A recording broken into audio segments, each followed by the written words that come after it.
백사회 시민과 함께하는 문화 톡톡을 시작해 보도록 하겠습니다.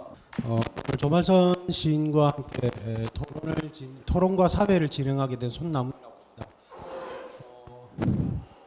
조말선 시인의 시를 아마 많이들 읽어보셨을 거라고 생각을 합니다만 사실 시가 그렇게 쉽지 않은 시일 거라고 생각이 됩니다. 그래서 오늘 같이 토론을 통해서 조금이나마 이해하지 못했던 부분 또 좀 다가지 오지 못했던 부분을 조금이나마 좀 해소할 수 있는 시간이 마련되었으면 하는 바람으로 저도 이 자리를 참석을 했고요. 뭐 이게 고백이 될 것 같은데 제가 조말선 시인의 시를 굉장히 좋아합니다. 예.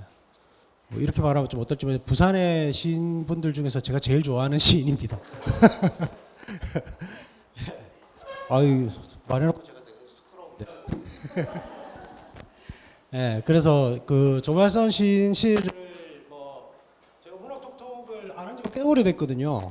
그래서 뭐 본의 아니게 계속 뭐 거절 아닌 거절을 하다가 그 저번 달인가요? 저저번 달인가요? 이제 연락을 받고 그 제가 어느 분을 합니까? 하니까 조말선 시인을 한다는 거예요. 그래서 그럼 제가 하겠다고 그렇게 하고 오늘 왔는데 오늘 지금 제가 지금 부산대에 있는데요. 부산대에서 오늘 축제를 해서 오늘 김범수가 옵니다. 제가 김범수를 되게 좋아하는데 그래도 김범수보다는 조말선 시인이 훨씬 더 제가 더 좋아하기 때문에 그래서 오늘 이렇게 참석하게 되었습니다.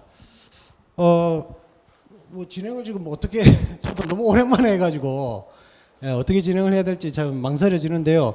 우선 그 조만 선생님 그 소감부터 먼저 좀 들어보면 어떨까 싶은데요. 여기 앉은 소감요? 아니면 고백받은 소감? 어쨌든 감사합니다. 항상 손남은 쌤하고 뭔가 얘기할 기회가 있으면 참 따뜻하다는 느낌이 들었는데 그런 의미가 있었군요. 네. 어쨌든 반갑습니다. 그리고 계속 제시가 너무 어렵다 이렇게 말씀들 하시니까 조금 걱정이 돼요. 얼마나 어려운 질문들을 하실지.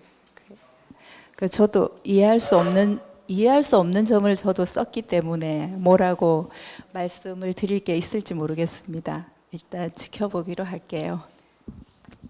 예, 감사합니다.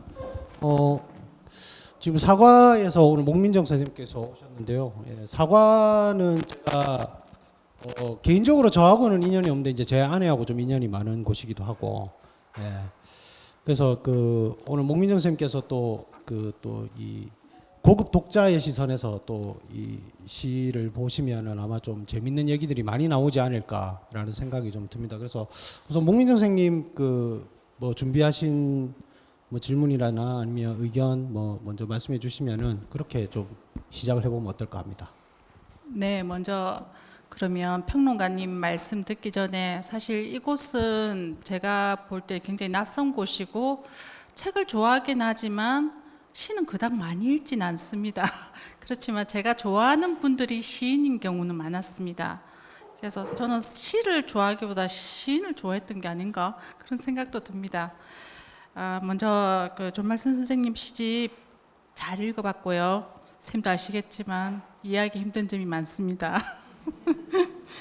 자, 저는 시인의 말이 제게는 이상한 나라로 가는 안내문 같았어요. 이상한 나라 앨리스가 되어서 이상한 나라로 빠지는 듯한 느낌이었는데 앞쪽에 책 날개에 있는 뾰족뾰족하고 울퉁불퉁하고 길게 선회하는 것이 있고 불쑥 솟아나거나 낮게 웅크리고 더 낮게 냇물을 따르다가 숨을 참고 가라앉기도 하는 이 들판을 비웠다가 채웠다가 비웠다가 채웠다가 이게 아마 이상한 나라로 가는 입구에 있는 안내문 같았어요. 그리고 시를 마지막에 읽으면 마지막 시가 또 이해하기 힘든 점이 많습니다라는 시로 숨이 상관처럼 맺어지고 있던데요. 친숙하지만 낯선 단어들이 많았고요. 의미들도 많았고 마치 내 나라 언어인데 이방인의 언어처럼 읽히기도 했습니다. 독자로서는요. 닿을 듯 닿지 않고 보일 듯 보이지 않는 감각의 세계에 초대된 것 같았고요. 시를 읽다 보니까 하나였던 것이 양립이 되고 둘이었던 것이 합쳐지기도 했습니다. 분명했던 것이 모호하게 되기도 하고 모호했던 것이 또 다른 것이 되기도 했습니다. 낯선 감각들이 참으로 넘쳐났는데요. 시를 첫 번째 한번 읽고 되풀이해서 여러 번 읽었어요. 이해하기 힘들었으니까요. 그래서 계단을 오르는 것과 동시에 뒤를 돌아보면 계단이 계속 지워지고 있는 듯한 느낌이 들었어요. 시집 안의 세상은 제게 아주 낯설고 이상한 세계였어요. 근데 이상한 데 끌리는 그런 느낌. 그래서 이 시집 끝에 있는 그 문학동네 시인선이 색깔별로 나오지 않습니까? 여기에 있는 페일 핑크빛, 이게 아마 이 시집의 온도 같다는 생각을 했어요. 차가운 핑크죠. 여름 핑크에 해당하는데 이 시집의 온도를 대변하고 있는 것 같고, 문학동네는 앞에 그림이 없고 뒤쪽에 그림이 하나씩 붙는 걸로 알고 있어요. 시집을 다 읽고 뒤에 그림을 보니까 시인의 말과 일맥상통한 그림이 아니었을까 하는 느낌을 가졌습니다. 조말선 시인께서는 언제부터 나는 시를 쓰고 살아야겠다, 시인이 되어야겠다, 그런 생각을 하셨는지요. 조말선이라는 이름이 심상치는 않은데요. 시작이자 끝이고 끝이자 시작이지 않겠습니까? 그리고 좀 이 시집 안에도 이중적인 의미들이 나열되는 게 꽤 많습니다.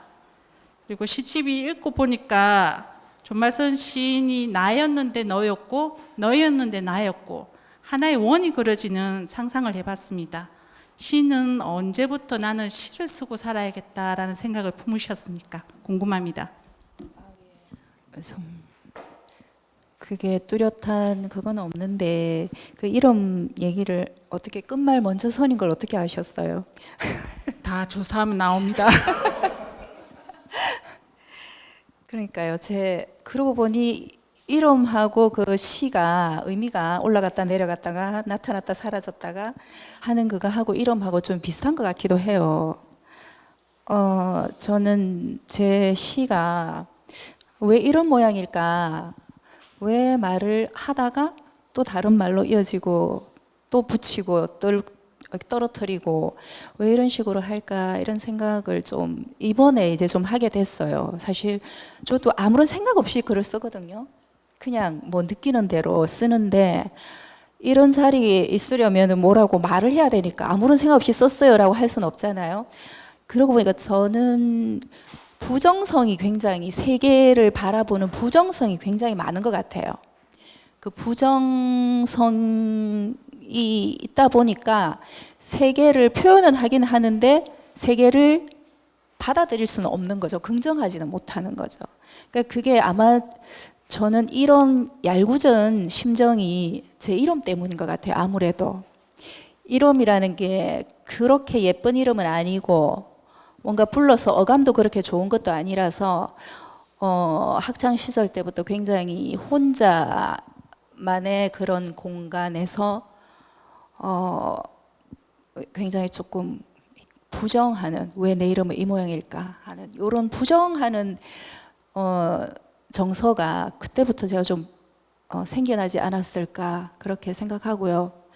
그리고 시를 쓴 것은 언제부터 쓰겠다는 생각은 모르겠는데 시를 쓰면서 드디어 제가 이 이름에게 제대로 이름 대접을 해 주는 것이 아닌가. 어릴 때부터 계속 이 이름을 부정하고 해왔는데 결국에는 더구나 이 이름에는 누구나 이래요. 딸이 많군요. 이런 식으로 얘기를 한단 말이에요. 그러니까 그런 말이 되게 싫었던 거죠. 너무 상투적인 그런 진부한 그런 생각에 사로잡혀 있는 사람들의 얘기도 너무 싫었고, 그러니까 그런 모든 게 싫은 것들이 이렇게 굉장히 응축되어 있다가 어떤 부정성의 어떤 시학이 저에게도 좀 생겨버린 것 같아요. 말을 엉뚱하게 했죠. 예, 그 부정성의 언어를 표현하다, 부정성의 세계를 부정적인 것, 부정성의 세계로 파악을 하다 보니 그 언어도 파편화된 것처럼 보이는. 저는 근데 그게 파편화된 언어라고 생각을 하진 않습니다만은 그래서 쉽게 이렇게 파악하기 어려운, 계속해서 덜컹덜컹거리는 것 같은 느낌을 주는 그런 언어로 쓰여지는 문장들로 나타난다라는 말씀을 해주신 게 아닌가라는 생각을 하게 됐는데요.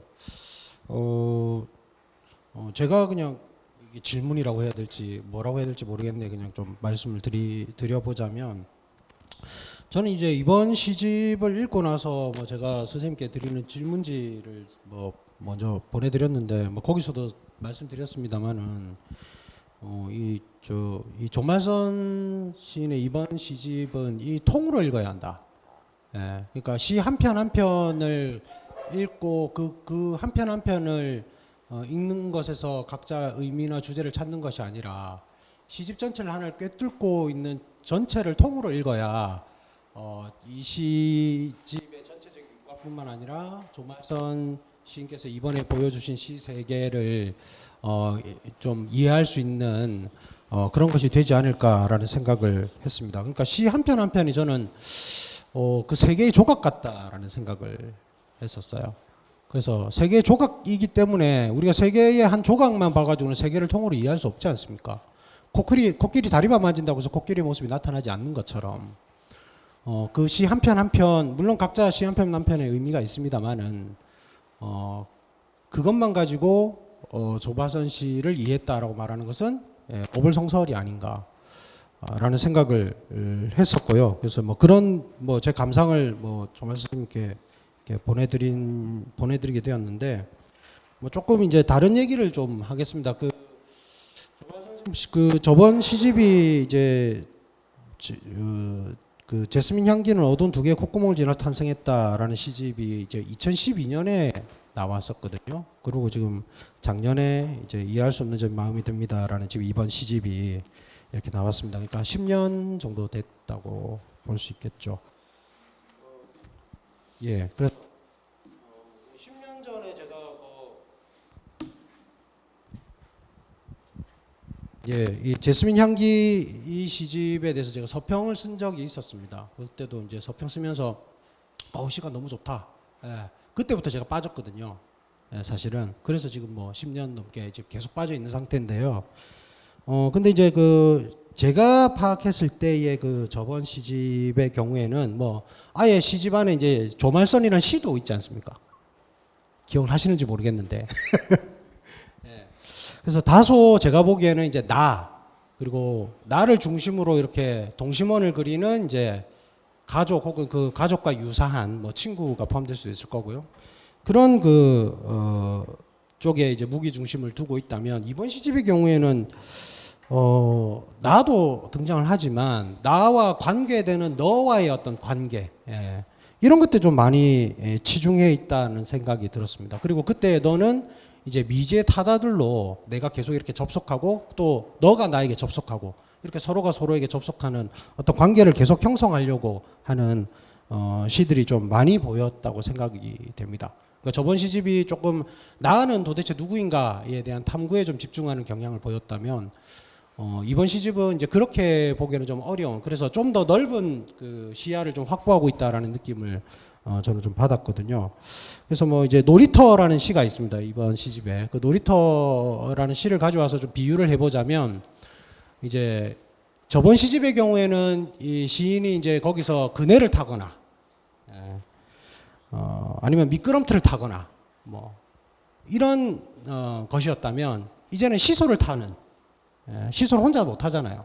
다른 사람이 있어야 이제 서로 재미있게 탈 수 있으니까. 그런 게 아닌가라는 생각이 들었는데, 이 10년 사이에 어떤 선생님이 생각하시는 시적인 변화라고 할까요? 어떻게 생각하시는지 좀 여쭙고 싶습니다. 10년 만의 시집이라는 이 수식어가 참 불명예스러운 것 같아요. 시인이 10년 만에 냈다는 것은 왠지 시로서는 굉장히 불연속적인 그런 시간을 내가 보내지 않았나. 다른 일로 내가 굉장히 뭘 했다 하더라도. 그래서 시집을 묶으려고 보니까 그런 불연속적인 지점들이 이제 시에서 드러나는 거죠. 그래서 쌤이 말씀하신 것처럼 전작들의 그런 성격이 있는가 하면 또 그것에서 조금 벗어나려고 나름 제가 이제 애썼다고나 할까요? 조금은 항상 시는 이번 시는 저번 시보다 벗어나려고 하는 그런 시도는 하긴 하는데 쓰고 보면 항상 그 자리인 경우가 많아요. 그래서 이제 벗어나야겠다 이 굴레를. 그 굴레가 내가 대결하고 있는 내가 누군가와 같이 세상을 만들어가는 게 아니라 내가 대결하고 있는 존재가 있었어요. 그게 세계, 쉽게 말해서 세계라는 존재, 아니면 어떤 틀, 형식, 그런 존재를 내가 만들어 놓고는 그것과 계속 대결을 하는 그런 시를 쓰다 보니까 그게 너무 그런 공간이 굉장히 협소해지는 경우가 있더라고요. 내가 싸우려고 하다 보니까 내 목소리가 커져야 된다 보니까 그게 아주 협소한 공간에서 그 세계와 대결을 하고 있더라고요. 그러니까 이제 굉장히 이제 답답한 거죠. 그래서 너무 나의 시의 공간은 이렇게 작구나. 나의 시의 공간을 좀 넓혀봐야 되지 않겠느냐. 그리고 내가 바라보는 세계는 겨우 이 안에서만 계속 탁구 치듯이 왔다 갔다 하는 건 아닐까. 이런 생각을 하면서 이제 그 시공간을 조금 넓혀봐야겠다는 이제 갈망을 좀 많이 했죠. 그러다 보니까 내가 이제 세상을 바라보는 시각을 좀 바꿔야 되잖아요. 근데 지금도 보면 그 부정적인 시각은 결코 바뀌진 않은 것 같아요. 근데 세상을 이제 좁은 공간에서 바라보는 그것을 조금은 넓혔다는 거. 그러니까 뭐 바닥이 나오고 들판이 나오고 미끄럼틀이 나와요. 그러니까 갇힌 공간이 아니라 약간 펼쳐진 공간. 그러니까 펼쳐진 공간이다 보니까 시야가 넓어지잖아요. 지평선도 보이고. 그 지평선이라는 것도 우리가 어느 하나의 세계예요. 지평선은 다가가면 또 다시 밀려가서 결코 잡히지 않는. 그래서 저것 또한 세계가 아닌가, 나의 모습이 아닌가, 계속 변화하는 나의 시의 모습이 아닌가, 뭐 이런 잡다한 생각도 좀 하고요. 그래서 이제 시공간이 조금 넓혀졌다, 세계를 바라보는 게. 그러나 그 부정적인 시선은 안 바뀌었다고 할 수 있는 게 결국은 시가 특징적인 게 이제 블랙 유머가 좀 많다. 그것은 결국에는 내가 세계를 부정적으로 바라보기 때문에 그런 블랙 유머로서 세계를 표현을 한 게 아닌가, 그런 생각이 듭니다. 그 선생님 시에 나오는 소실점도 좀 그런 맥락에서 이해할 수 있을 것 같다는 생각이 들거든요. 그 소실점의 이미지가 아까 말씀하신 지평선이라든지 계속 이렇게 멀어져가는, 무한히 연장되어가는 거지 않습니까? 좀 연결이 될 수 있지 않나라는 생각이 좀 들기도 했습니다. 그 목민정 선생님 뭐 질문 하나 해주시겠습니까?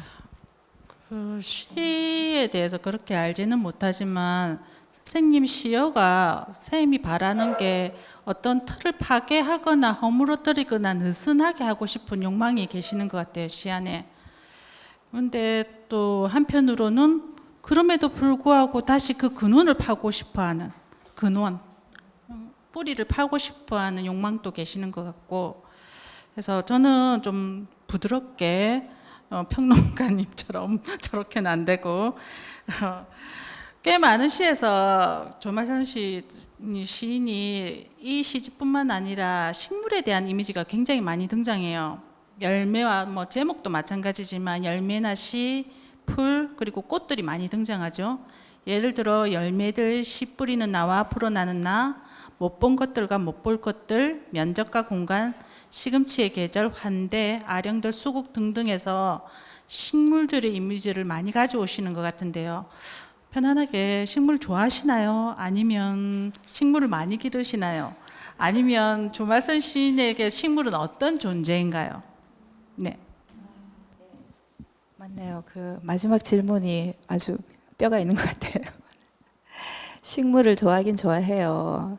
동물보다는 식물을 좋아하고, 식물은 그 자리에서 이제 계속 내가 놓아둔 자리에서 계속 자리를 지켜주는 그런 존재이기도 하고요. 그러나 이제 그 식물이 많이 등장하는 거는 저의 환경이 그런 거지 않을까. 만약에 내가 어촌에서 살았더라면 또 내 시에 등장하는 주 단어, 언어들은 또 그쪽에 치우쳐지지 않았을까. 그러나 식물은 어릴 때부터 어쨌든 제 주변을 장식했던, 나를 압박해오는, 나의 노는 시간을 잡아먹는 그런 존재였어요. 또 부정이 나옵니다. 그러니까 그런 존재였는데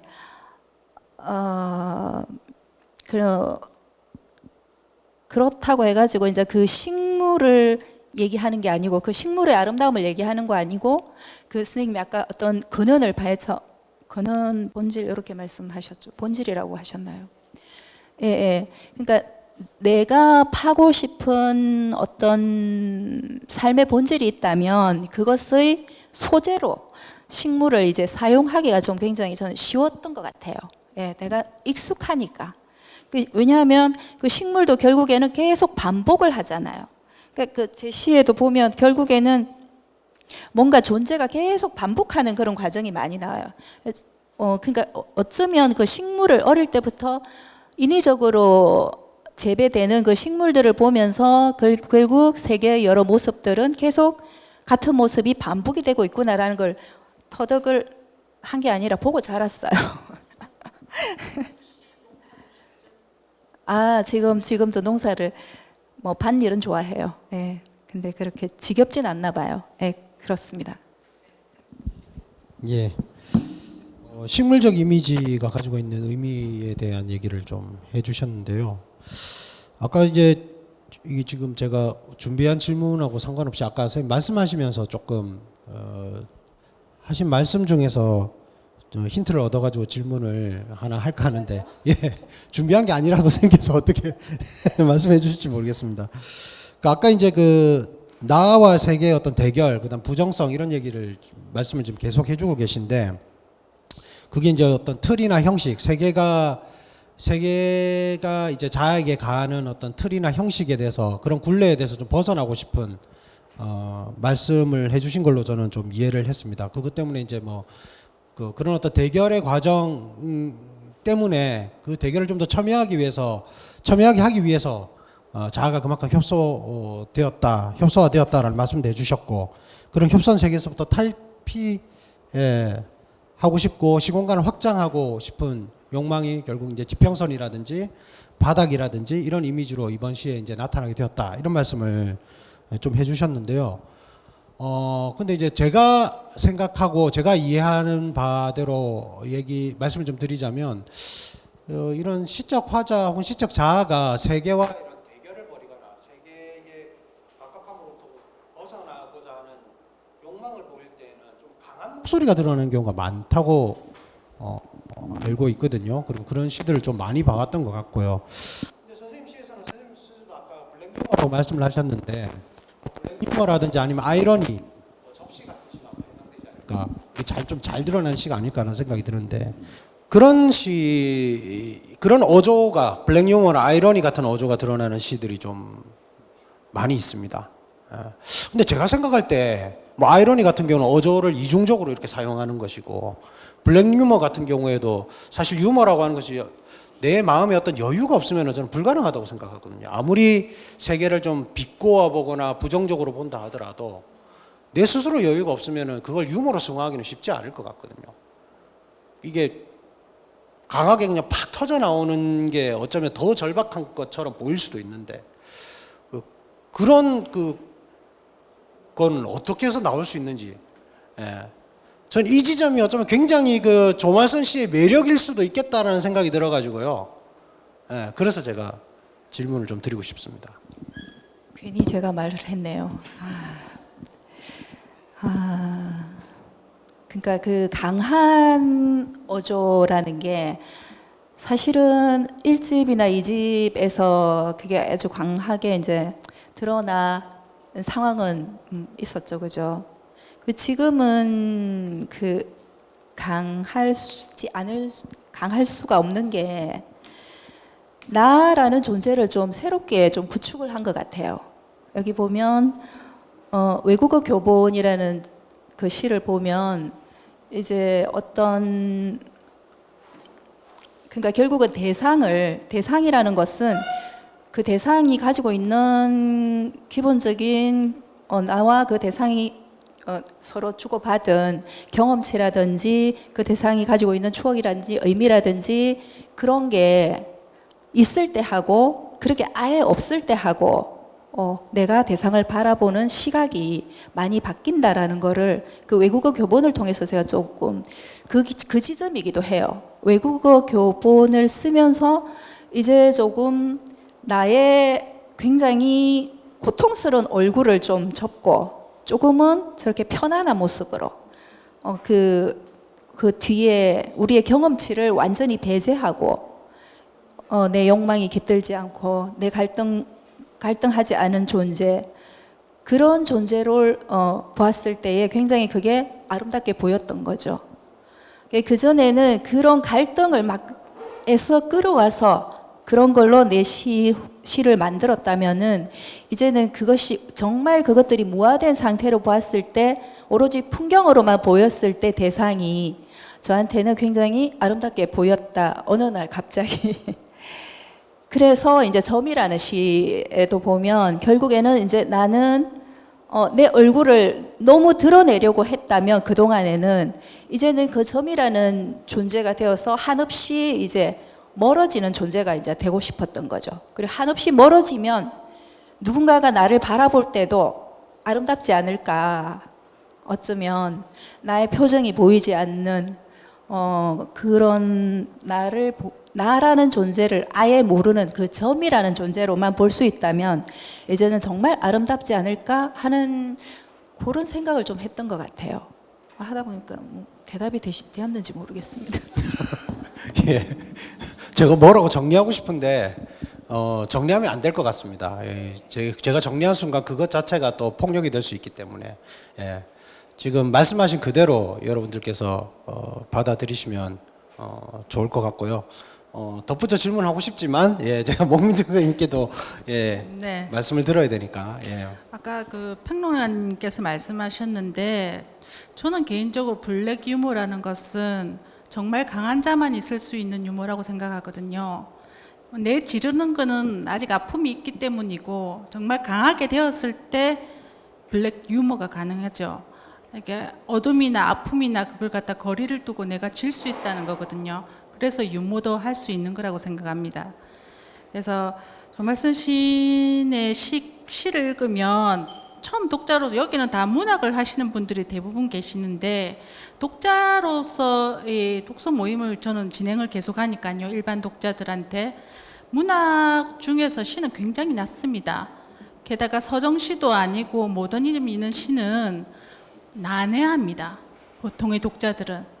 그게 모더니즘 시이기도 하죠. 이해할 수 없는 게 모더니즘일 수도 있는 거니까요.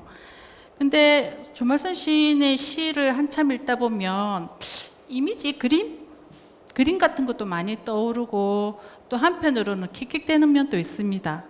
재미있는 면도 있어요. 이 말을 요렇게 쓰네? 이 말이 이렇게 됐다고 하면서 참 재미있는 면이 많았습니다. 표현이 멋진 구절이 많았는데 다 나열하자면 끝이 없고요.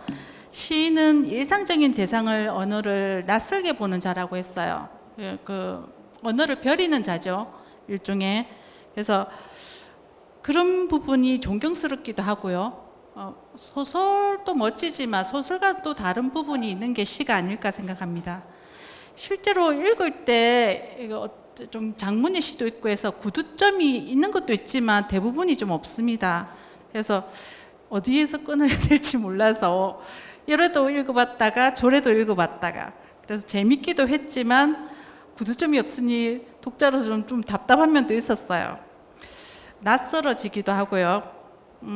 상상들도 하고 있어서 재밌었는데요. 특히 그 중에서 열매들이란에서 세상의 모든 열매는 환희로 벅차오르는 층계에서 간당거리는 진담이랄지, 감수성에서 이옥감은 가능해서 따뜻하다, 울 수 있는 가능성과 울지 않을 수 있는 가능성, 울고 있다는 표현이 이중적으로 쓰이는 것 같고요. 또 마음 감별에서 마음이 점점 없어져서 어깨가 무거워진달지, 정말 시인다웠어요. 한 대에서는 꽃 두 송이를 꽂으면 공간 한 송이가 벌어지는 것을 보고 있다.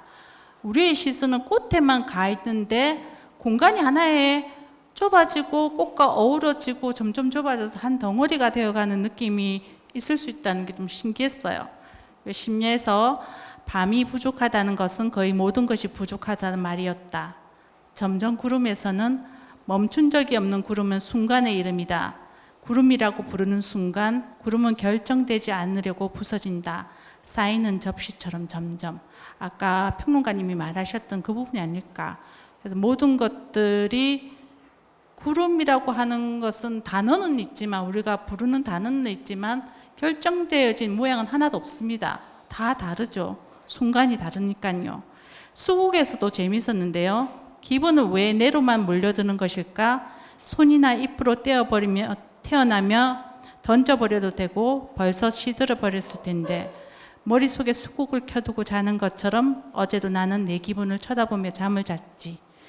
야 싶었어요. 읽으면서. 머릿속에 한해서 정말 수국 같은 그런 상상을 하게 되는 부분이 많아서 이게 저는 이미지화 시키는 걸 재밌어 하는 편이라서 이렇게 생각할 수도 있겠구나 하는 면이 좀 새롭게 와닿았어요.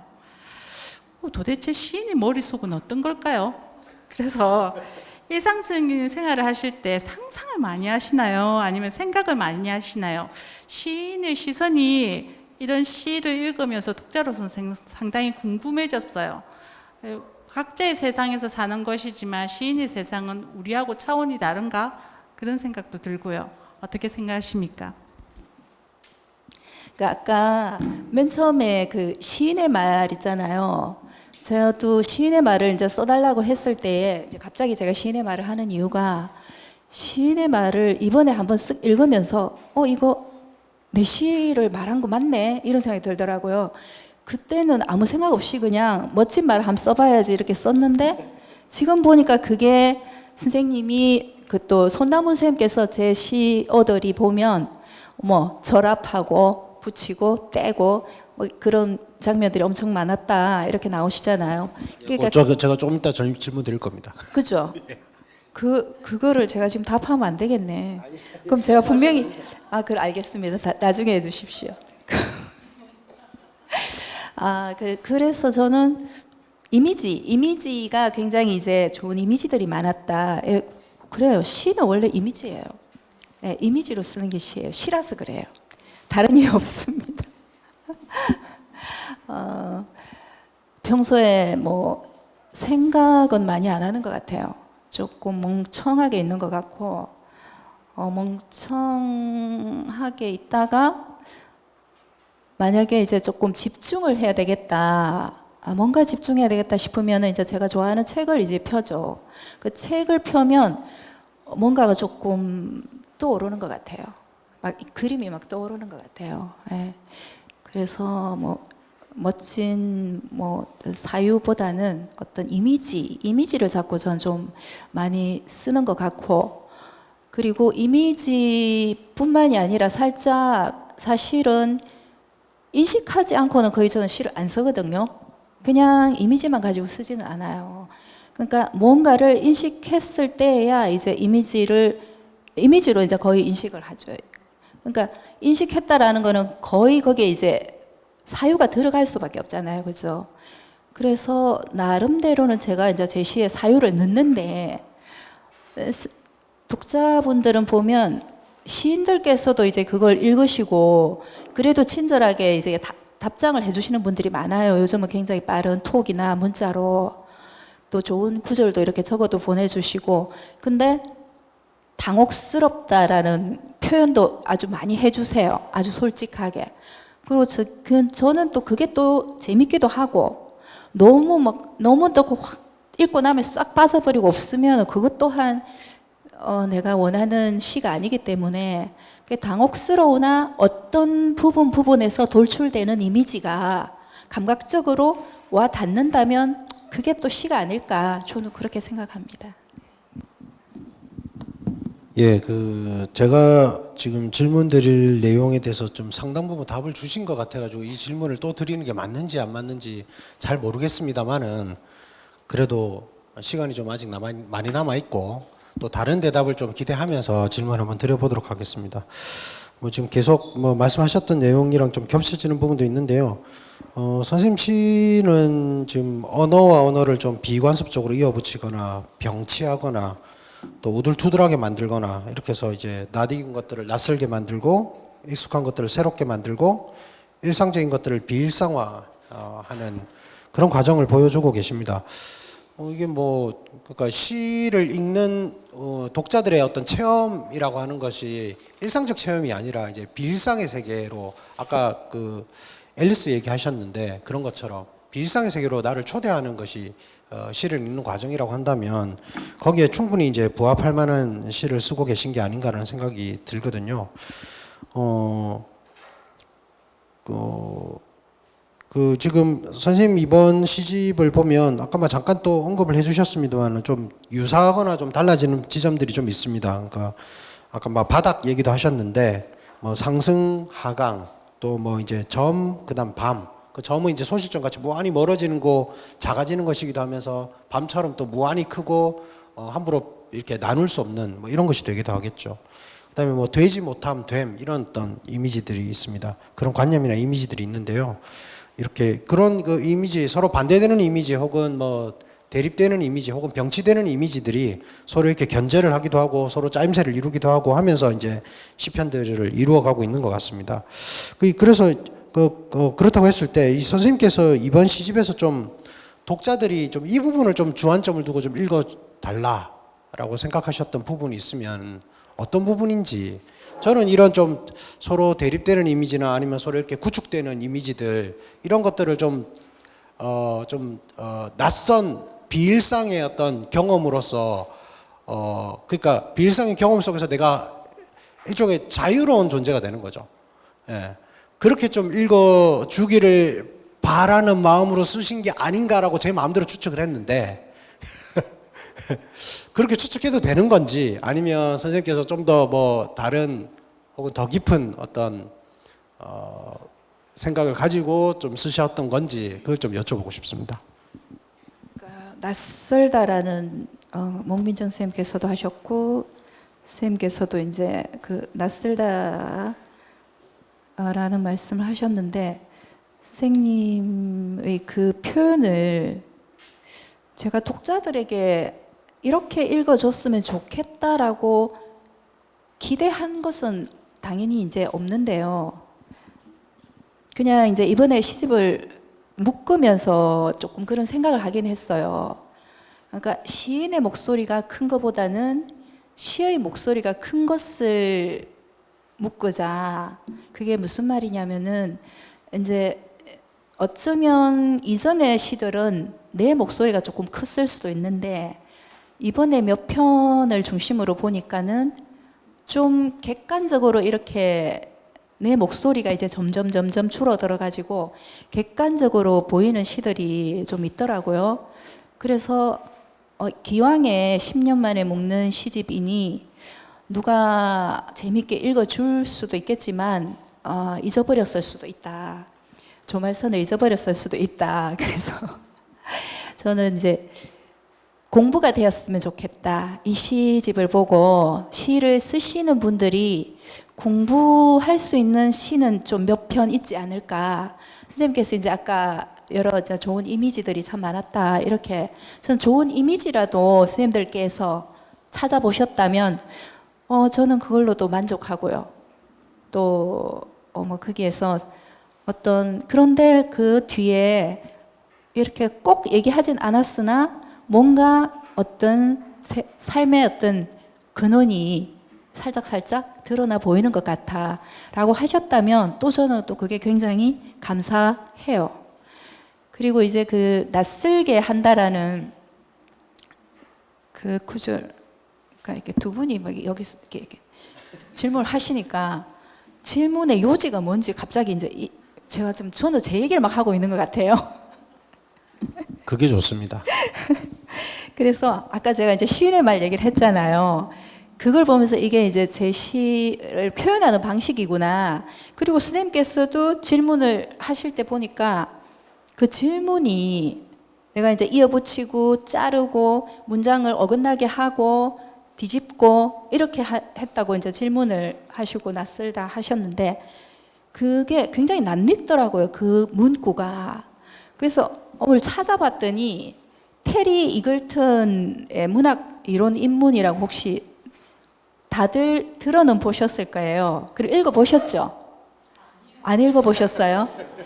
문학 아니 이제 시를 쓰시는 분은 아니잖아요. 그냥 시를 쓰시는 분이라면 테리 이글턴의 문학 이론 입문을 읽어봤거나 몇 구절이라도 어디서 들어보셨거나, 그래서 제가 그걸 찾아왔어요.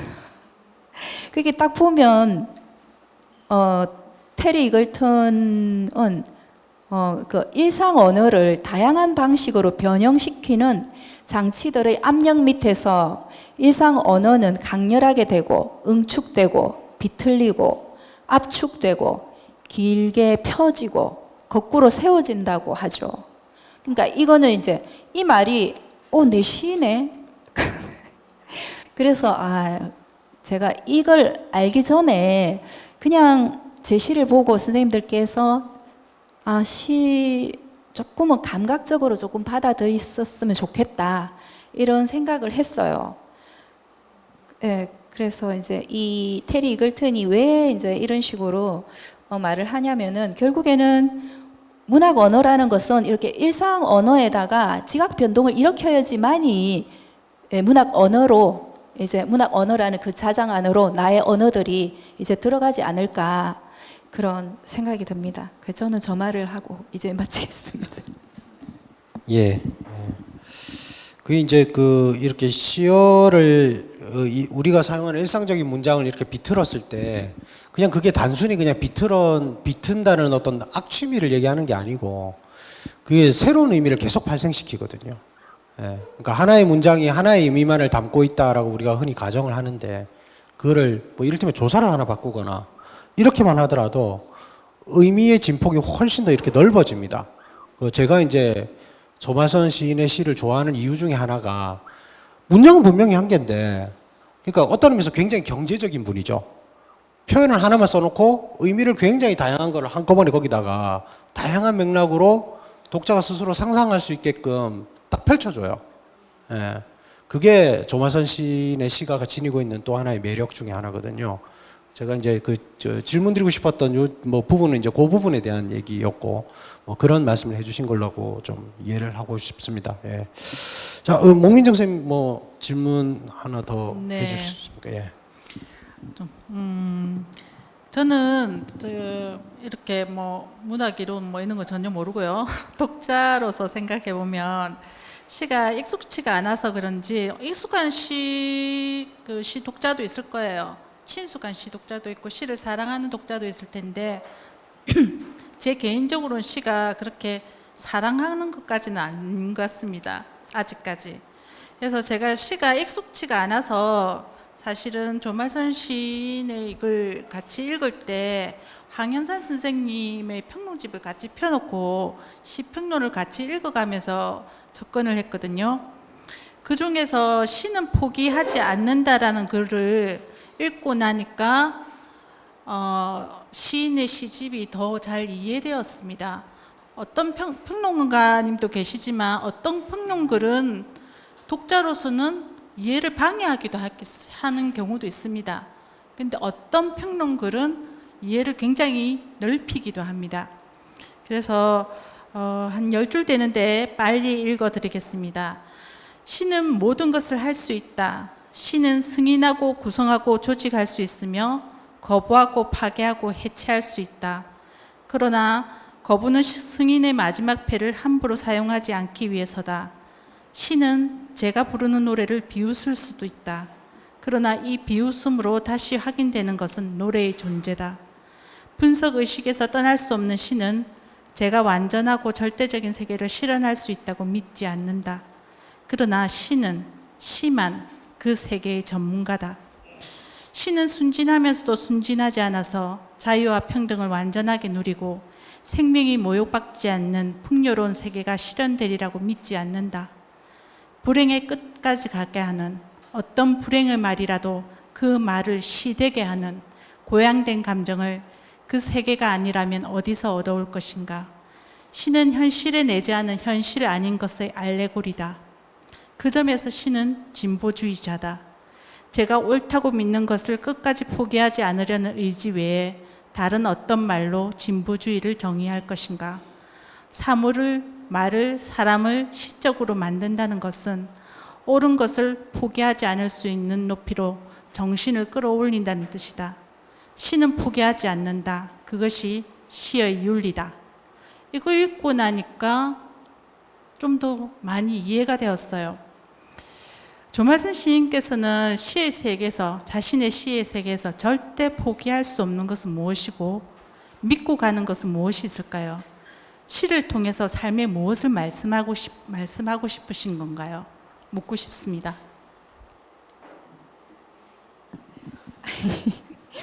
시 안에서 안 하고 계속 시 밖에서 물으니까 제가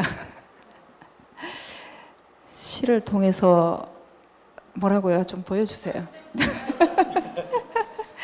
저는 문제지를 드리지 않았습니다. 시를 포기할 수 없는 것이나 내 안의 시에서 나는 절대 이것만은 포기하지 못하겠다는 것과 내가 꼭 끝내 믿고 있어서 시를 쓰게 만드는 것. 그래서 시를 통해서 조말선 시인께서는 삶의 무엇을 말씀하시고 싶으신 건지. 시를 쓰면서 포기하지 않는 것, 절대 포기하지 않는 것. 그것은 내 시를, 내 언어를 내 마음대로 비틀고 자르고 이상하게 이어붙이는 것이에요. 그 다음에 시를 쓰게 하는 것. 믿고 가는 것. 예. 그것은 언어는 물론 제가 이제 그런 식으로 표면적으로 이제 얘기를 했으나 믿고 가는 것은 결국에는 제가 삶이나 세계나 그 세상을 바라보는 그 시선, 그런 시선이 저는 뭉툭하지 않아서 좋거든요. 제 시선이 뭉툭하지 않고 진부하지 않고 계속 그 다른 면을 보고 싶고 다른 면을 보았을 때만이 내가 시를 쓸 수 있다라는 그런 생각은 좀 하고 있어요. 예. 그래서 삶의 또 어떤 이면을 보여줄 수 있나 그거죠, 그죠? 예. 시는 삶에 정말 쓸모가 없는 거예요. 예, 정말 쓸모 없는 거예요. 그런데 시를 쓰면 삶이 아름다워집니다. 시에서 삶을 보여줄 수 있는 건 없다고 생각해요. 시는 아름다움을 보여주는 거지. 그리고 내가 부정하는 세계마저도 아름답게 보여줄 수 있는 게 시인 것 같아요. 그래서 삶은 시 밖에 있다. 시 안에서 삶을 논하지 맙시다. 예, 굉장히 역설적인 말씀이신 것 같아요. 삶은 시 밖에 있다. 맞나요? 예. 문자 그대로 이야기보다는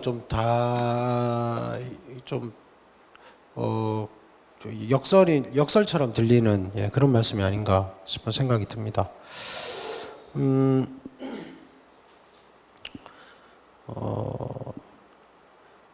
비슷한 얘기가 될 수도 있을 것 같은데 이번 시집에서 제가 좀 중점적으로 봤던 부분 중에 하나가 선생님 이번 시집에 좀 변화의 이미지가 굉장히 많다 이런 생각을 좀 했습니다. 뭔가 계속 되어 가거나 아니면 못 되었다라는 시도 있죠. 못 되어 가거나 계속 이 되기 둘레주식으로 얘기하면 되기, 그러니까 계속 뭔가 변화해가는 이미지들이 굉장히 많이 나오거든요. 그럼 이 변화해 간다는 것은 시간적인 변화도 있을 수 있고 공간적인 변화도 있을 수 있고 질적인 변화도 있을 수 있고 다양한 변화가 있을 수 있을 것인데, 그러니까 변화의 처음과 끝을 보는 게 아니라 그 과정을 계속 보시려고 하는 것 같아요. 예. 근데 이제 저는 이제 그 변화는 보이는데 그 변화의 동기가 도대체 뭘까? 예, 동기. 어떤 사물이 변화한다면 그 사물이 변화하게 되는 어떤 이유나 목적이나 아니면 그것을 이끄는 어떤 힘이나 이런 게 있을 것 같은데 선생님이 그 변화의 이미지를 포착하신 거기서 그 변화를 이끌게 하는 힘은 도대체 무엇이었길래 그걸 그렇게 열심히 이렇게 보여주시고 보시고 감각하시고 그거를 시로 이렇게 전달하시려고 했는지 그게 좀 궁금했습니다. 근데 결국은 저것도 한 말이기도 하고요. 변화라는 거는 시는 사실 변화는 잘 변하지 않아요. 내가 변해야지 하는 순간 시는 좀 엉망이 되는 것 같거든요. 그래서 시가 저절로 변하도록 내버려 둘 수밖에 없는 게 시인 것 같아요. 그러니까 이제 시가 결국에는 근본적으로 시가 가지고 있는 모습은 새로움이잖아요. 새로움. 근데 이제 그 새로움이라고 썼는데 그 새롭다고 한 게 모여서 그것이 어떤 매너리즘을 또 형성할 수도 있는 문제고, 그래서 그 매너리즘을 어느 순간 이제 발견을 하게 되면 이제 거기서 뛰쳐나오려는 몸부림이 사실은 이제 시작이 돼요. 시작이 이미 되고 있었겠죠. 예.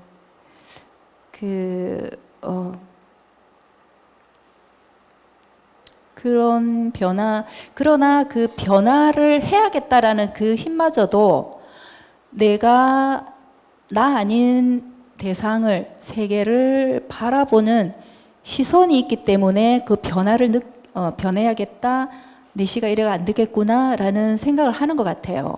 그 세계를, 내가 세계를 인식하지 못한다면 변화를 해야 되는 것도 못 느끼지 않을까. 왜냐하면 세상은 왜 이렇게 부조리할까? 난 아직도 시를 계속 썼는데 왜 나는 계속 세상이 부조리하는 것을 느낄까? 그 부조리하다는 그 생각이 결국에는 그 인식이 내 시를 변화하는 그 아까 처음부터 제가 부정성이라고 너무 빨리 말을 해버렸어요. 저는 좀 그 부정성이 저의 동력이에요. 사실은 아까부터 얘기했잖아요. 그 부정을 또 할 수 있는 게 마지막에 또 유머를 해요. 제가 유머를 할 수 있기 때문에 나는 또 부정을 하는 것 같아요. 굉장히 제가 좀 시를 보면 참 냉소적이다. 나 인간이 냉소적이구나 이런 생각을 해요. 그러니까 마지막에 한번 그렇게 웃기 위해서 제가 계속 부정하고 미루고 좀 그렇게 하는 면도 있지 않나. 그리고 이제 그 되기 그죠? 사실 이제 되기는 이제 우리가 너무 많이 알고 있는 그런 철학적인 용어인데요. 못되었다라는 게 그 되기의 되기일 수도 있고 사람이 참 못됐다. 이런 또 이중적인 의미도 또 되죠. 그래서 그 제대로 되기가 되려면은 들레즈는 그러죠. 결국은 제대로 그렇게 되어도 진정한 자기 자신밖에 될 수 없다라고 하잖아요. 그래서 근데 이제 내가 못됐다고 계속 얘기를 하잖아요. 그러나 내가 뭔가가 되려고 아니면 어떤 시를 쓰려고 뭔가를 시도하려고 했으나 계속 내 자신은 될 수 없는 진정한 나의 모습이 아닌 내가 원하는 모습이 아닌 그런 모습이 계속 이제 반복이 되지 않았나. 그래서 이제 그런 게 이제 결국은 그것 또한 내 시를 변하게 하는 또 지점이 아닐까 이런 생각을 하고 있습니다. 예, 뭐 아까랑 똑같은 대답을 하신다고 해놓고 똑같은 대답을 안 하셨기 때문에 오히려 저는 그렇구나, 내가 몰랐던 걸 하나 더 알았네 지금 이런 걸 좀 얻어가는 것 같습니다. 예. 지금 시간이 조금 많이 지났는데요. 목민 선생님 마지막으로 하나 질문해 주시고 그 다음에 이제 청중으로 마이크를 좀 넘겨서 질문을 받을 수 있도록 그렇게 하겠습니다. 예. 어떤 걸 할까요? 아까 그 평론가님이 제일 처음에 말씀하셨듯이 이 시집을 통째로 읽어야 된다는 말의 의미를 저는 조금 이해를 했거든요. 근데 그게 시인이 의도를 했는 건지 안 했는 건지는 저는 모르겠어요. 앞에 그 좋아하는 시들도 계실 텐데 다 좋아하시고 아끼는 자식 같은 시겠지만 위치라는 시와 스팟이라는 시가 저는 연결이 되더라고요. 그리고 뭐 시 내용에서도 보면 휴지심을 마음에 빗댄 시가 있었는데 연못을 뱅뱅 도는 원희 이미지에서도 그 원한이 마음에 그된 그래서 같이 읽다 보면 이거 아까 얘기했는데 근데 이미지하고 그림이 달라졌네 하는 부분이 맞닿게 되더라고요. 선생님은 의도를 하신 겁니까? 선생님 굉장히 예리하십니다. 놀랐습니다. 제가 완전 빗나갔어요. 아, 맞습니다. 제가 그 얘기를 사실은 좀 하고 싶었어요. 그 점 얘기를 하자니 이제 시집의 이제 제목이 그 점이잖아요. 이해할 수 없는 점. 근데 이 점을 제가 짓진 않았어요. 제 편집자가 지었는데 듣는 순간 좋았어요. 저는 전혀 그 문장을 생각도 못 했거든요. 그러니까 이제 제가 몇 개를 이렇게 주니까 편집자가 그 김민정 시인이 편집자인데 굉장히 쾌활하고 유쾌한 친구라 아주 저를 비웃더라고요. 언니 감각이 이제 다 됐네. 그래서 뭐 저도 그걸 알고 있었어요. 옛날에 정말 제가 제목은 정말 잘 짓는다고 제가 자신을 했거든요. 근데 이번 시집 제목은 도저히 못 짓겠더라고요. 이제 내가 다 됐구나 이런 생각을 좀 하긴 했어요. 근데 이제 그 김민정 씨가 점이 굉장히 많아요. 시집 안에 이러는 거예요. 그러면서 막 다 열거를 하더라고요. 위치의 점, 점점 구름, 이해할 수 없는 점, 또 있었는데 스팟이 있고, 그리고 또 그 마음 감별에서의 그 휴지심도 결국에는 점일 수가 있는 거죠. 그리고 연못을 빙빙 돌아서 그 안에 생기는 공간도 점일 수가 있고요. 그렇죠? 그건 어떤 비어 있는 점이라면 그 위치의 점은 완전히 멀어져서 표정이 아예 보이지 않는 마침표 같은 그런 점이에요. 그죠? 그래서 내가 이렇게 이 점이 그러니까 그 점들은 또 다 달라요. 어떤 위치의 점은 어떤 존재로서의 점이라면 또 어떤 상태의 점일 수도 있고 아니면 어떤 관점에 이해할 수 없는 관점의 점일 수도 있고 그러니까 점이 다 다르기는 달라요. 점점이라는 그거는 또 뭐 상승을 하는 건지 하강을 하는 건지 모르는 그런 지경을 이제 얘기를 하는 것이기도 하고요.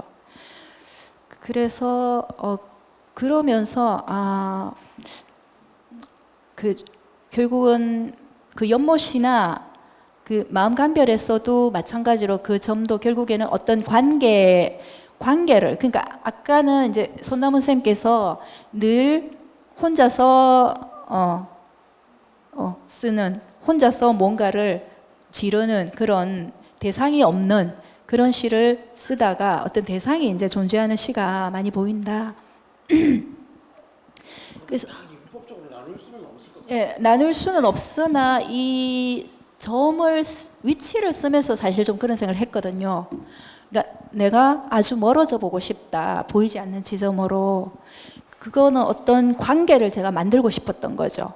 내가 그냥 단순하게 보이는 그냥 점이라는 존재로 보이는 지경까지 좀 멀어지고 그리고 그렇게 아무 정보도 없는 상태에서 어떤 관계를 나는 이제 아름다워 보일 것이다 라는 그 말이 이제 제대로 나를 좀 서로가 이렇게 볼 수 있지 않을까 그런 생각도 들었고 그러나 결국에는 면적과 공간이라는 시에서의 그 점은 우리는 관계라는 것은 결국에는 두 사람이든 세 사람이든 뭔가 관계를 이루어 가긴 해요. 두 사람이 마주보고 어깨를 잡고서 그 관계를 이루어 가요. 그러나 그 관계라는 것은 영원히 합치될 수는 없다라는 거, 항상 거기에는 어떤 구멍이 존재할 수밖에 없다라는 거, 그러나 그 구멍은 꼭 필요하다라는 거, 예. 그게 또 하나의 또 점으로서 제가 그리고 싶었던 것 같아요. 멀어지는 얘기를 읽으면서 저는 그것도 생각났어요. 칼 세이건의 코스모스에서 보이즈호가 뒤돌아서서 지구를 찍잖아요. 코스모스 이야기에 지구를 떠난 보이즈호가 돌아서서 지구를 찍고 그게 회색 점으로 보이거든요. 그래서 그 점이 떠올랐어요. 아주 아득하게 멀어지면 우리가 사는 이 거대한 행성조차도 하나의 점으로 먼지처럼 일축되는, 그게 갑자기 떠올랐어요. 그래서 조말선 시인의 시에서 우리의 근원은 어쩌면 먼지일 수도 있죠. 하나의 먼지로 되어 있는 원소이 될 수도 있고, 그런데 또 한편으로는 조말선 시인 시집에 보면 점에 물을 주면 비가 오는 건가, 물을 주면 또 자란다고 하세요. 다 이렇게. 그래서 그런 부분들이 재미있으면서도 존재를 이렇게 시로서 표현하기가 쉽지는 않고 어려운데, 가만히 곱씹어 보면 여러 가지 상상을 많이 하게 되는 시여서 그 부분이 한 재미있었습니다. 네. 예, 감사합니다. 또 좀 철학적 감상까지 또 말씀을 해주셔가지고 좀 다양하게 뭐 풍성하게 지금 얘기가 되고 있는 것 같습니다. 근데 지금 뭐 저하고 목민정 쌤하고 두 분만 계속 이렇게 얘기를 주고받으니 좀 재미가 없을 것 같아서 마이크를 청중에게 좀 넘겨서 자유롭게 질문해 주시면 감사하겠습니다. 근데 제가 그 회장님이, 저희 작가회 회장님이 50분까지 끝내라, 이런 지금 지령을 제가 받아서 일개 회원인 제가 무슨 힘이 있겠습니까? 그래서 그 지령에 충실하게 따를 수밖에 없습니다. 그래서 50분 안에 끝낼 수 있도록 그렇게 질문을 한번 받아보도록 하겠습니다. 예. 아까 앞서 여기 남 선생님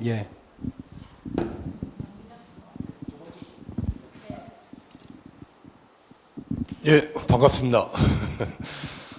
선생님 그 시집을 쭉 보니까 제 눈에는 둥글다는 표현이 가장 눈에 띄었습니다. 둥글다는. 근데 그 시가 불발이라는 시가 있더라고요, 여기에. 근데 둥글다는 그 이미지들이 얼마나 많이 나오냐면 수국, 그다음에 두부, 얼굴, 공, 펭귄의 동그란 배, 허공, 그다음에 특히 열매들은 이제 뭐 자두, 사과, 복숭아, 푸른 토마토, 그다음에 물방울, 가시연, 그다음에 심지어는 밤까지.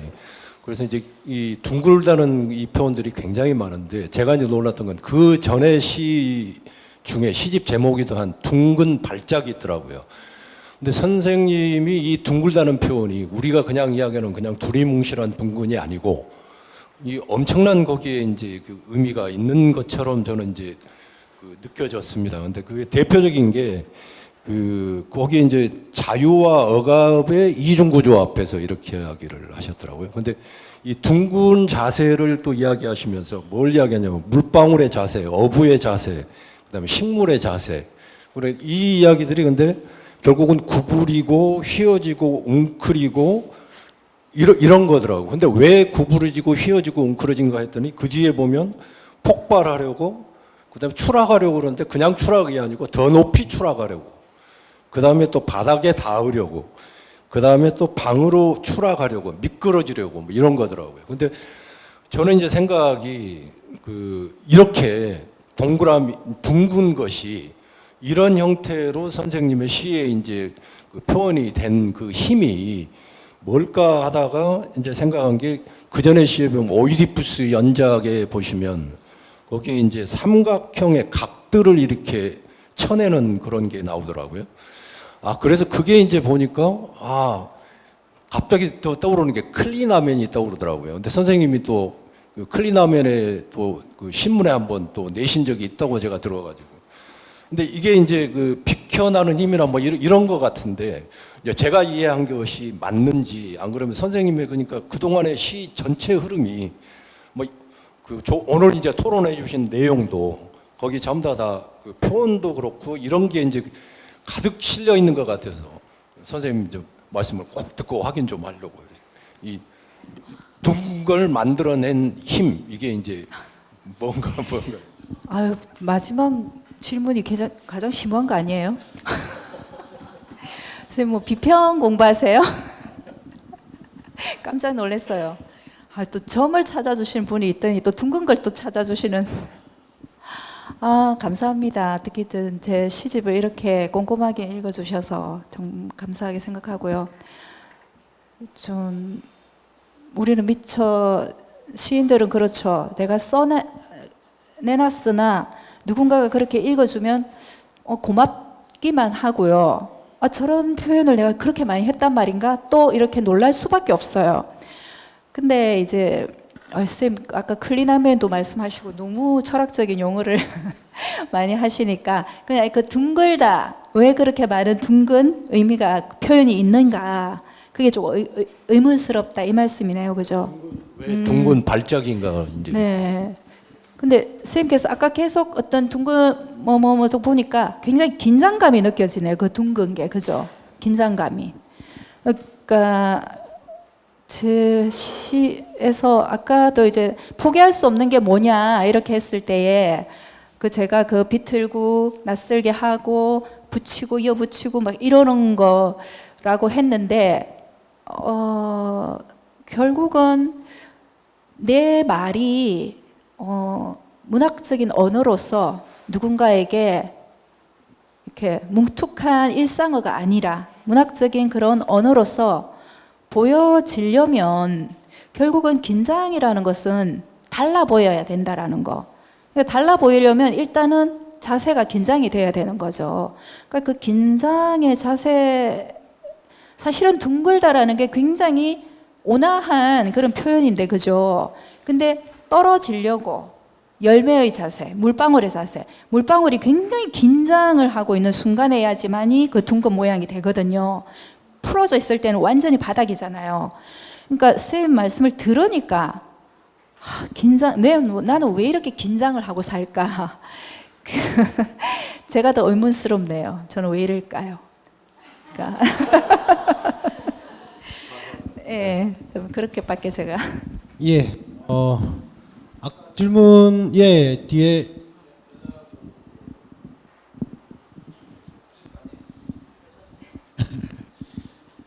그 뒤에 분 먼저 손을 드셔서 그냥 얘기해도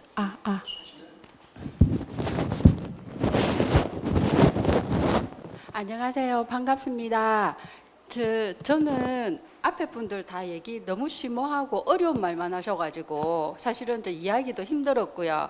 책 내용에 관한 거는 대충 이제 말씀을 다 하신 것 같아서 저는 가장 원초적이고 현실적인 것을 여쭙고 싶습니다. 책 내용하고는 상관없이 그래도 괜찮겠죠?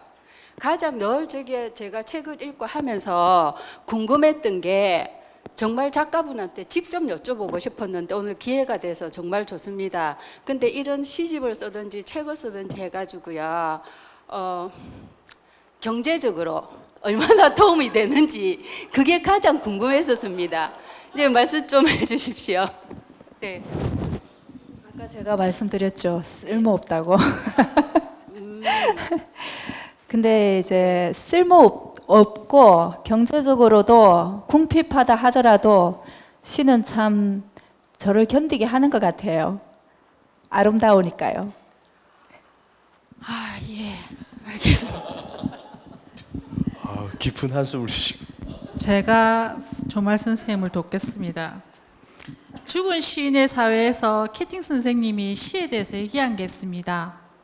시가 아름다워서 쓰는 것은 아니라고 했어요. 의학이나 법률이나 경영이나 기술은 삶을 유지하는 데 필요하지만 아름다워서 읽고 쓰는 것은 아니고 기술 같은 건 삶을 유지하는 데는 필요하지만 시와 아름다움, 낭만, 사랑은 우리가 살아가는 목적이라고 했습니다. 그래서 실용의 잣대로서 시를 논할 수 없을 것 같습니다. 네. 예, 그 말이 참 위안되면서도 한편으로는 약간 좀 뭐 그렇습니다. 예, 한국에서 않거든요. 예. 뭐 현실적인 얘기를 하면 더 좀 슬퍼지거든요. 그래서 뭐 제가 또 뭐 잡지 편집도 하고 있고 하기 때문에 시 한 편에 원고료가 얼마인지 잘 알아서 예, 참 합니다. 예. 한 분 정도 더 질문 받을 예. 선생님 오늘 참 좋은 자리에 공부 많이 했습니다.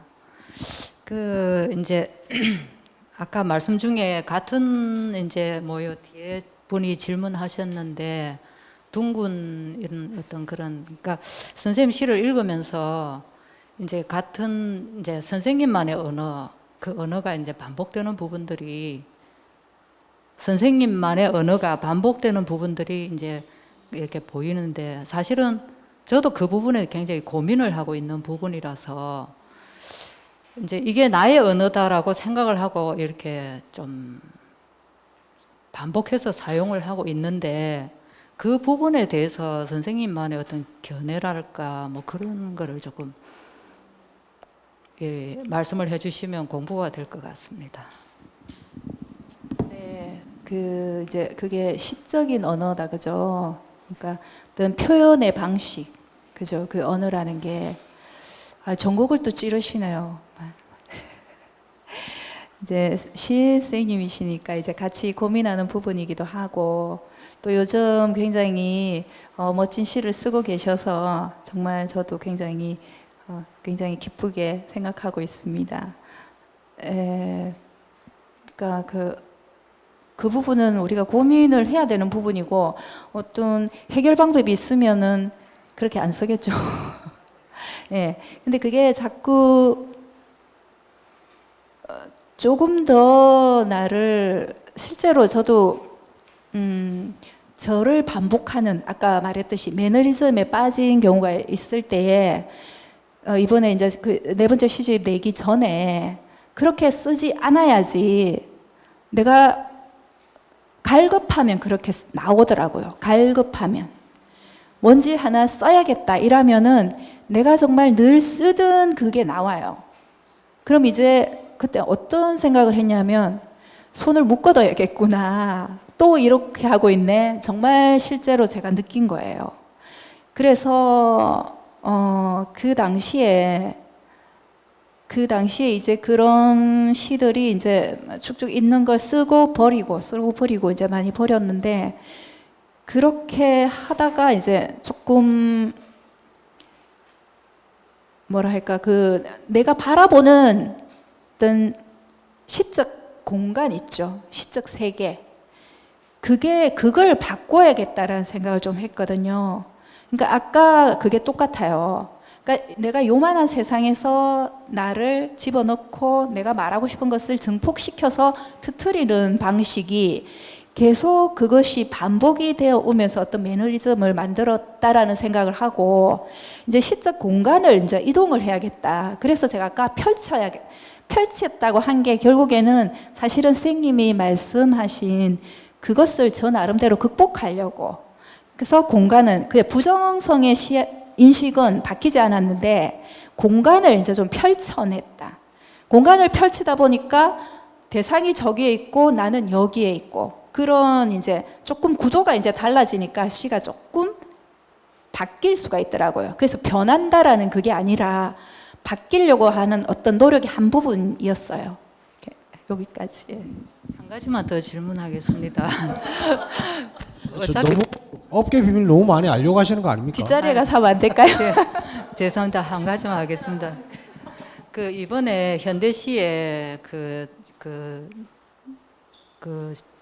현대시 작품상 받은 유계영 시인이 거기서 이제 시를 쉽게 그 순간에 저 같은 경우 시를 한 순간에 확 써버리는 그래서 이제 만약에 어떤 중간에 확 써버리지 못하고 이렇게 멈추면 그게 시가 안 되고 계속 이렇게 그거 하게 되는데 거기에서 제가 유계영 시인이 한 말을 굉장히 공부가 된 것 같아요. 그 시인이 말이 어떻게 했냐면 한꺼번에 이렇게 쓰게 되는 거는 자기 익숙한 쪽으로 계속 시를 쓰고 있다라는 뜻이기 때문에 시를 이제 이렇게 언어를 고민하고 막 이렇게 맞추고 뭐 이런 식으로 이제 써 나간다.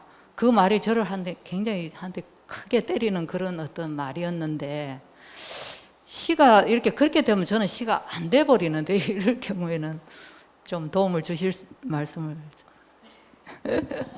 선생님 요즘 잘 쓰시고 계신데 저한테 그러시면 이러시면 안 됩니다. 우리 다 같이 고민해 봅시다. 그러니까 우리가 계속 고민해야 될 부분인 것 같아요. 답은 선생님 말씀도 맞아요. 그죠? 어떤 때는 그게 훅 써냈을 때 이게 좋은 시로 보이잖아요. 근데 이제 그게 계속 반복이 되다 보면 그게 이미 내 몸에 익어져 있다라는 그 말씀에 저도 공감을 하고요. 근데 중간에 쉬고 나서 쓰려면 안 쓰시는 게 저도 맞아요. 그래서 아예 이제 내가 이것을 끝까지 쓸 수 있을 때까지 쓰지 말자. 이제 이런 전략도 좀 전략 아닌 전략을 좀 세우기도 세우고 옛날에는 옛날이라고 하니까 제가 좀 너무 진부하네요. 그러니까 한 번에 다 쓴 시들이 너무 좋은 시다, 잘 쓴 시다 이렇게 생각했는데 근래에는 그거를 계속 제가 쓰고 있고 멈추어 있다 쓰고 약간 그런 게 좀 생긴 것 같아요. 그래서 저는 이제 거기까지만 말씀. 예. 감사합니다, 선생님. 예, 뭐 장시간 이렇게 많이 들어주시고 또 같이 얘기를 나눠주신 목민정 선생님 그리고 우리 조말선 시인님께 박수. 예, 뭐 좀 더 얘기하고 싶은 부분이 저도 개인적으로 좀 더 이렇게 입이 근질근질한데 그래도 이제 뭐 회장님의 또 엄명도 있으시기 때문에 오늘은 아쉽지만 이 정도로 마무리를 하도록 하고요. 앞으로도 뭐 조말선 시인의 시 뭐 계속 지켜봐 주시고요. 부산에 아주 좋은 시인들이 많습니다. 저는 부산이 어느 곳보다도 시만큼은 자신 있는 곳이 부산이 아닌가, 부산의 시인들이 아닌가 그런 생각을 합니다. 그래서 부산 시인들의 시들 좀 많이 사랑을 해주셔서 더욱더 이렇게 풍성하고 다양한 시들이 나올 수 있도록 많이 도움 주시면 감사하겠습니다. 오늘 문학톡톡 행사는 이 정도에 마치도록 하겠습니다. 고맙습니다.